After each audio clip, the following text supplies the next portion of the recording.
This is an example of finding instantaneous velocity and average velocity from a position time graph.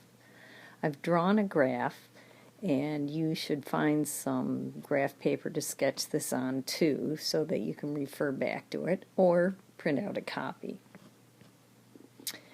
We want to find the instantaneous velocity at t equals 1 second, t equals 6 seconds, and t equals 11 seconds. Now, to find instantaneous velocity, you can take the slope of the position time graph. This is always true. Well, at 1 second happens to be on the graph in a nice flat section of the graph where the ends are 0, 0, and 220. You'd have to refer back to the graph to see this. Now, the coordinates are always x, comma, y when you give coordinates in the coordinate system.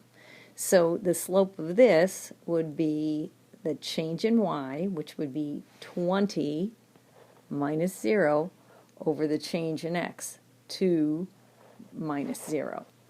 That gives us 10 meters per second. Between 5 and 7 seconds, we have 6 seconds, and we wanted to find the instantaneous velocity at 6 seconds. That again is on another flat section with the coordinates being 5, 5 and 7, 5 are the endpoints of this section. That, when you find the slope, 5 minus 5 divided by 7 minus 5, that gives us 0. But you could tell because that's horizontal. Anything horizontal has a slope of 0.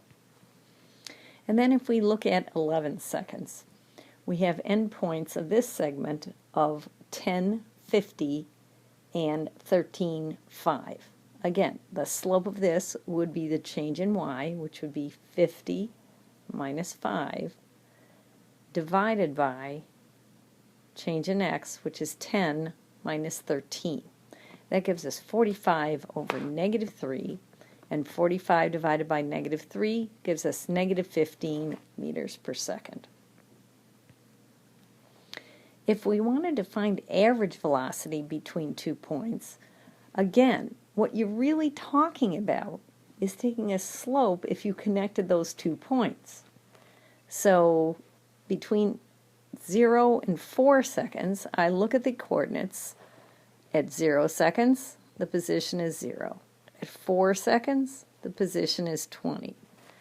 And I would do 20 minus 0, or 20, and 4 minus 0, that's 4, which gives us an average velocity between 0 and 4 seconds. Again, I'm using those endpoints, and I know those are not on a line on the particular graph, but in order to find average velocity, we're really doing the same thing. We're just using those 2 points that are on the graph. Here's a second average velocity example. This says between 0 and 13 seconds. At 0 seconds, the position is 0 meters. At 13 seconds, the position is 5 meters. So the change in position is 5. The change in time, 13. That gives us 0.38 meters per second.